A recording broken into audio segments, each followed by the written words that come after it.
Well, hello! Today I'd like to welcome you to my annual episode where I look at the top 10 pens I most recommend as of the year 2019. So let's dive into it.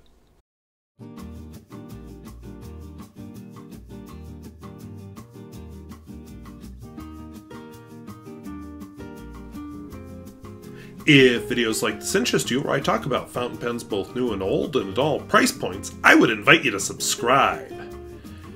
And maybe there's a pen you recommend to people. Not necessarily your favorite pen, but a pen you recommend. And that's what these are. So leave a comment down below. So I just want to open by saying these are the pens I would recommend to people trying to get into it. Are these necessarily my favorites? No. Some of my favorites I'm irrationally attached to because they are way too fussy. You won't see any of these right tonight, but if you would like to see them right, I provided links in the video description to a video on every one of the pens because that's one of my rules. This has to be a pen I have already reviewed. Another one of my rules is that I wanted pens kind of across the spectrum of prices. So let's take a look at them. So what we're looking at here, first I have the Platinum Preppy. This is at my low end. This is an older model. The newer model has fancier design, but otherwise it's pretty much unchanged. The important part is mechanically it's unchanged. Has a fairly simple nib and feed, and an ink collector, or fins I should say. You know, the nib and feed just pull out, and I can put in various tips, including different nibs. There's a roller ball I have put in these. I've put in various felt tips. The pen, I don't recommend it as a converter type of pen, mainly because you get so much ink around here. But, you know, you can refill the cartridge, which is a proprietary cartridge, or put some silicone grease around here and you have a nice eyedropper.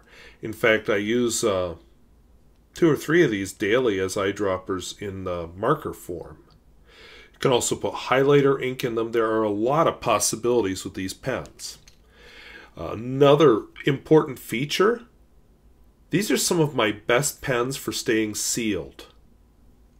Now this simple mechanism here may not be platinum slip and seal, but it provides an excellent seal for days or even months. You pull out the pen and it just writes. So, not amazing in looks, but it makes up for it in a lot of other ways. My next pen is a newcomer to this list. I'll talk toward the end about why maybe some others were displaced from the list. This is a Kaco Retro. I like it a lot. I think this neat little ball is kind of cool. I think the combination's kind of funky. I think it's very light. Most importantly, I think it's very comfortable to hold. Now you open it up. This is a cartridge converter pen, and unlike the Platinum Preppy, you really can use a converter in it. Now, when they say standard international, I haven't really tried switching it with any of the others. I'm trying to think if I have anything here that's not proprietary, and the answer coming back to me looking at it is probably nope. So we'll just go with this. But anyway, so you may, it does come with the converter, so that shouldn't be a, oops. Put this back on over here. There. That was a lot easier to line up when I'm actually looking at it. I'm not sure that this ink window provides a whole lot of function. You get a kind of a glance at how much ink is left, but not much more. And it's a hooded nib, which not everybody cares for. I believe there are non-hooded ones, but I haven't seen one. But I've just been impressed by how well it writes. Now, no, not an amazing click there. In fact, you can see even where it rubs here when it's capped. And yet, my experience with it is it started right up, and it was comfortable to write with, and low cost. Speaking of low cost, if we want to go a little classier, more traditional, Parker has recently come brought the Parker Jotter fountain pen back out on the market. They can now be found in more colors than just metal. When I bought mine, I think they were just doing kind of a trial version. A fairly simple nib. But the thing with Parker isn't one of your exciting companies. I like Parker because they're reliable. They are good pens, even if they're not exciting. Now, I don't have the cartridge converter thing in it right now because it's in my Parker 45, but it does come with a converter, or you can use the Parker's cartridges. And again, a comfortable pen to hold, almost too short unposted, but not quite, or post it, and it's good. And it's, again, a very low-cost pen. Now, moving up, and, oh yeah, and you get a, let's do this by the microphone, you get a nice click when you cap it.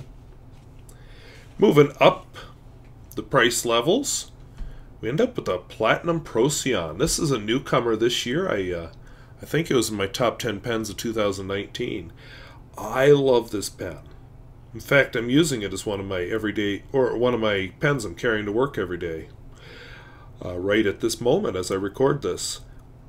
Very nice color, and it comes in several finishes. This just happens to be the one I bought. I believe there are more nib sizes now. At the time I bought it, all you had was medium. It'll fill through that hole right there from a very low ink level in a bottle. A drawback is it's a cartridge converter pen, and it's a proprietary. I don't mind cartridge converter.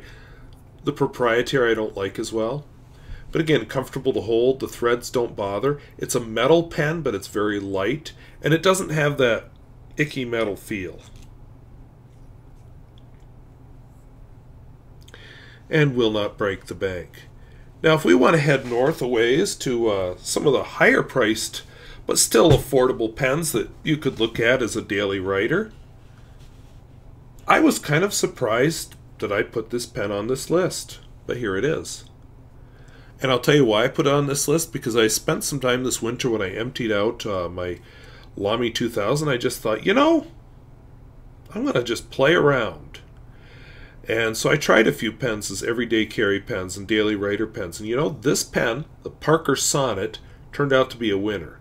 Now this one I just realized I grabbed the wrong one because that gold nib puts the price up a bit. But you can have a steel nib Parker Sonnet for a 2-digit price. It's the gold nib. The steel nib one has a plastic grip here, grip section. Again, this is a cartridge converter pen.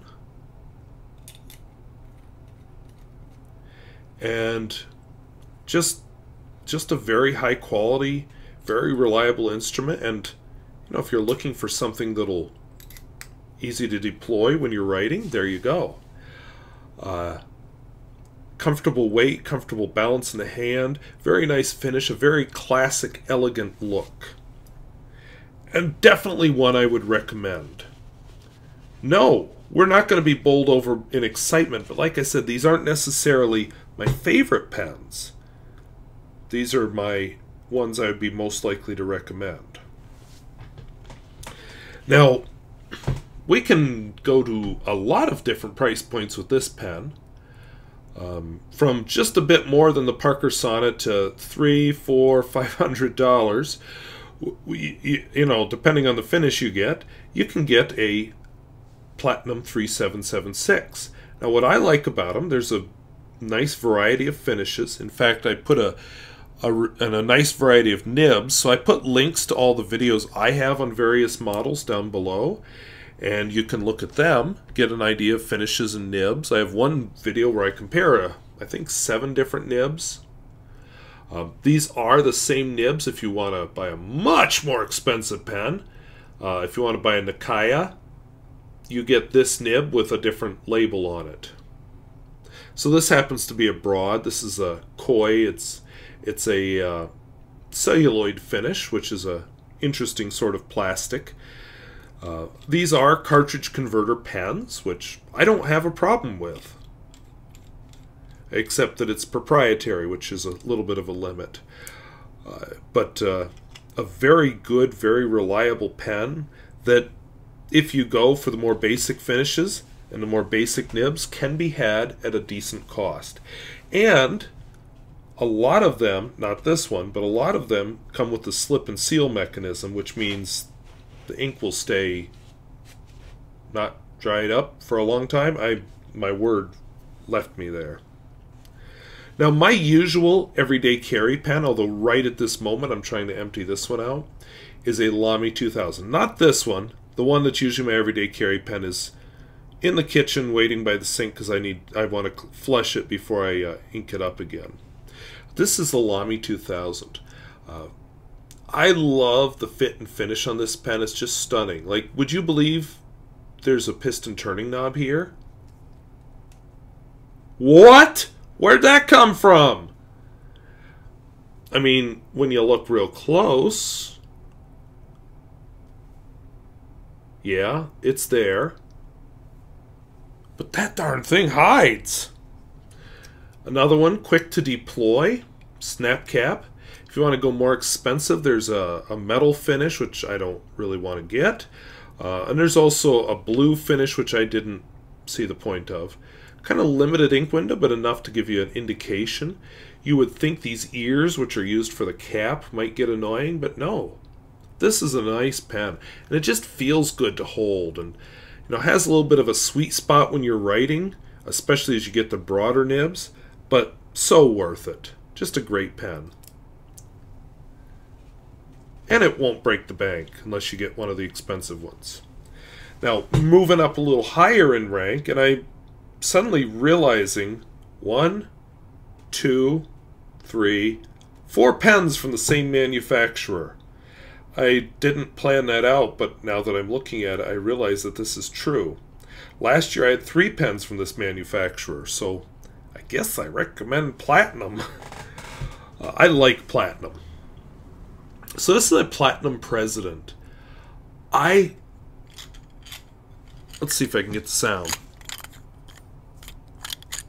That pen just has a quality sound. That is so silly and emotional, but it's true. Kind of a Art Deco sort of a clip. Platinum President. Very plain. You don't get a lot of choice in colors or finishes with this pen. You can get the same nib on much more expensive pens. There are some urushi and lacquered finishes with the President nib on them, but I went with the Platinum President. I had Dan Smith of the Nibsmith grind mine to a broad italic, cursive italic, which I enjoy very much. Comfortable to hold. The threads don't bother you. Again, it's another one of those cartridge converter pens. Makes it easy to clean. It's a proprietary converter, so there is that to consider. But just a wonderful writer, and I found that it plays well with any ink I put in it. And that's what I found across the board here. This next one does not play well with every ink in it. So far I've found it does not play well with Noodler's Black. And that bubble there may indicate why. Because Noodler's Black, I found that bubbles would collect here and then block the feed, and it would be done writing. But other than that, it's been a good pen. This is a Pilot Custom 823. This was my first expensive pen. I bought it to be my daily writer, but then because it is kind of expensive, I was kind of scared to take it to work, so I didn't. But kind of a 70s retro look to it, but I don't care. The trick is in how it writes, and like I said, it is my everyday writer pen right at the moment, till it runs dry. Then I'll switch back to the Lamy 2000, or maybe to the Parker Sonnet. Maybe I'll start switching that around more. Very nice number 15 Pilot nib, and of course if it's Pilot, just like Platinum, you know it's a quality instrument. This one is especially fun, and for this part I kind of wish it was empty so I could show you. It is a vacuum filler, which means I pull this out, whoosh, just imagine, a piston valve comes up here, then I push it down, nothing happens, nothing happens, nothing happens, nothing happens, and then whoosh, the ink comes gushing into the pen. They're a lot of fun.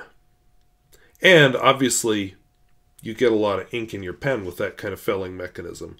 So just a fun, fun, fun pen. And I bought the fine nib. Now that it has become not a daily writer so much, I kind of wish I'd gotten a broader nib, but who cares? I'm using it to write. My last one on this list, I have bought, and if you watch my most recommended vintage pens video, which I don't think is out yet, I'll have the original version of this pen. This is an Aurora 88. This is a special edition, so don't look for them in orange.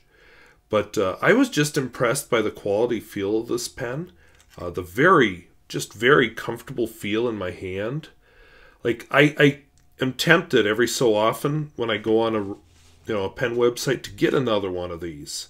I always talk myself out of it, don't worry, but I'm always tempted. They come with a ebonite feed, which Aurora makes. Aurora also makes its own nibs.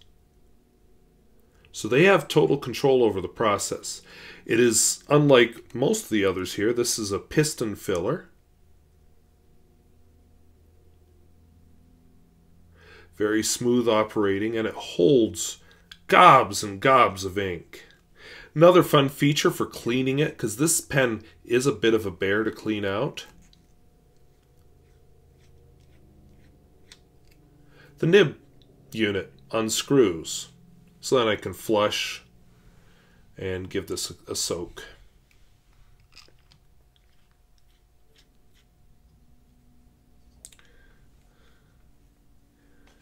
But just amazing, and again, it just has that quality feel. Now, one thing I should mention, mine, which I need to send it off to Aurora to get fixed, has developed a bit of a crack here. I don't hear about that with the regular pens, but apparently some of these special edition colors that did come up. So I will send this off to him at some point and try and get that fixed, or maybe I'll use some Captain Tollies on it. So back before I started doing this kind of thing and doing my own pen videos, I watched other people's videos. I had thought for several years about doing my own pen reviews before I finally got around to doing it. And one of the things that I always wondered is, well, you do a top 10 this year, will it be your top 10 next year? It changes for me from year to year. Now, some of these have been stalwarts. They have been there from the beginning, will probably be there to the end. Some pens, I just didn't own before. Sometimes, like the first time I did a top 10 list, I thought, oh, I want to be edgy and different. So, I put some pens on there that probably I wouldn't have. So, I want to take a look at one or two that didn't make the cut, but did make the cut in previous years.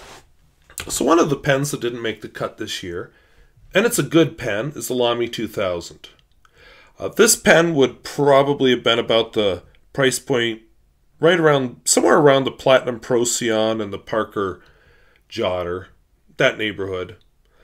And of course it has a more expensive cousin, the All-Star. This is a good pen, don't get me wrong. Nice, easy deployment. You've got a big variety of nibs available, and they're good nibs. It is a proprietary cartridge converter thingy, but it's a good pen, and it's well thought out. It is well engineered. So why did it change? I'll be honest. This is where personal subjectivity comes in. I find myself reaching for that Procyon. Do you know when the last time this pen was out? Last year when I filmed Most Recommended Pens of 2018. I don't write with this pen. It's not a bad pen. Just doesn't excite me.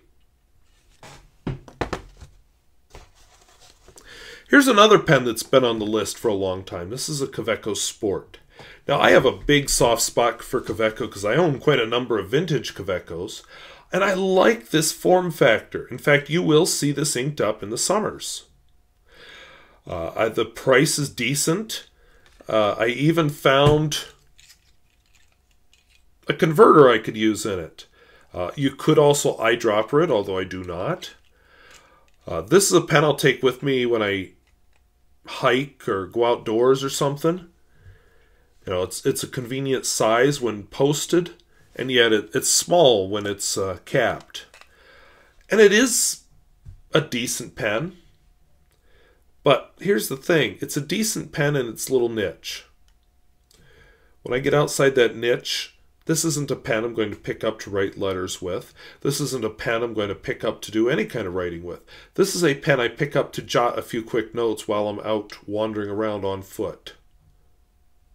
So that's why I decided to pull it from my list of most recommended pens. Again, not a bad pen. Just maybe not the one I recommend the most. There was a Wing Sung 698 on last year's list. Again, somewhere in that Procyon area. You know, okay. Sorry, that was a gross noise. 1, 2, 3, 4. These 4 pens here are what's been switched around for this year. I had a Wing Sung 698. So what happened to it? That was part of my giveaway to my students. Again, I just never wrote with it. Decent, reliable pen, but nothing special. Here's my last one. Pilot Metropolitan. Now, you heard me say Pilot, very reliable, and it is. This is right up there with Parker in reliability. Maybe even better than Parker, if we're going to be honest. Fun colors, a little bit more innovative than a Parker Jotter. Slip cap, which is handy for depending on what you're doing. Plastic section. I found this step up doesn't bother me a lot, but bothers me. I don't like its plastic cousin, the Prera, so we don't even go there. But you know, proprietary converter. This is the older style. The new style has like 4 plastic balls in there. And this actually came with an even older style one, which was a squeeze converter, an aerometric converter. But it just doesn't do it for me. And like I said, that where I hold it on the section. And again, this is a pen I never use. So why would I keep recommending it? I have inked up this Kaco Retro for fun. It's just a more fun pen. And it's a little more comfortable. Although I will be interested over the coming year. Oops, can you see that?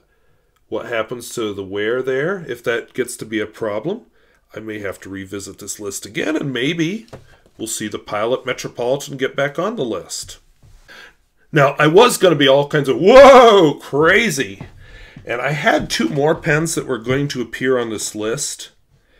I won't talk about where they were going to appear on the list, but they were going to appear. Obviously, something I mentioned would have been displaced. But I will admit that the Parker Jotter may not have made it if one of these had been on there. But they didn't make it on. One of them was the Pen BBS 456. In fact, I even, for a little while, had them like, I just had a slash, because it's the same nib. Because this one here is a Pen BBS 355. I like them.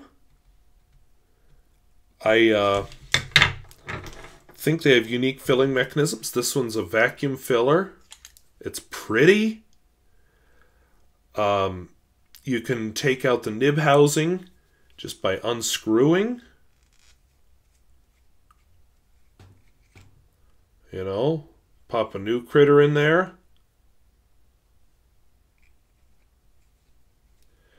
Which I'm not going to do right now because my story's headed in a different direction. It's a vacuum filler, although you would never know it because, you know, how would you know? This one's a more fun type of filling mechanism. I found, you know, I didn't know it when I clean this out, obviously, that I could unscrew the nib housing and clean that mess out, but I can. In fact, I'll probably do that right now, so then I remember to clean that out. But my dream, I wanted to pull the nib out. And one of the things I don't like, this feed really bends up when I try and switch out the nib. I'm not impressed by that. I can kind of bend it back, but it's not right. This one has a neat filling mechanism. This is in the, what are they called? They started with a C. Sonnet bulk fillers, which isn't unique to Sonnet. Sonnet doesn't own the patent. It's an old method, and both Pen BBS and Sonnet took advantage of it. I love the filling mechanism. I love how the pen looks, but I don't like the nib that it comes with. So, if I'm going to recommend a pen, and same with the other one, if I'm going to recommend a pen and my first recommendation is, but get a different nib, probably doesn't belong on my list of most recommended pens. So that's my list of my most recommended pens as of 2019. We'll see what 2020 brings. I wanted real badly to include the Waterman Karen on my top 10 list. I was very tempted to do a runner-up, but that sounded like cheating, so I thought I would cheat instead by throwing it in as a cheap comment at the very end. But the Waterman Karen is another very good pen. But anyway, these are pens that I recommend. Some of these won out because I use them. Some of them won out just because they are good quality pens. I'll be honest, I don't use the Parker Jotter very much, but good, reliable pen. And as I opened it up there to demonstrate, I remembered why I don't use it very often. I need to get a converter for it because its converter is sitting in a different pen. So, need to get another converter, I suppose. So, if videos like this interest you, where I talk about fountain pens both new and old and at all price points, I would invite you to subscribe. And again, do you have a pen you would recommend? Maybe not necessarily your favorite pen, but the pen you think of at whatever price point when someone says, yeah, I'd kind of like to try one of them fountain pens. Well, what do you pull out? Pilot Varsity? Platinum Preppy? Let us know down in the comments. So, I want to thank you for watching. We'll see you later. Bye-bye.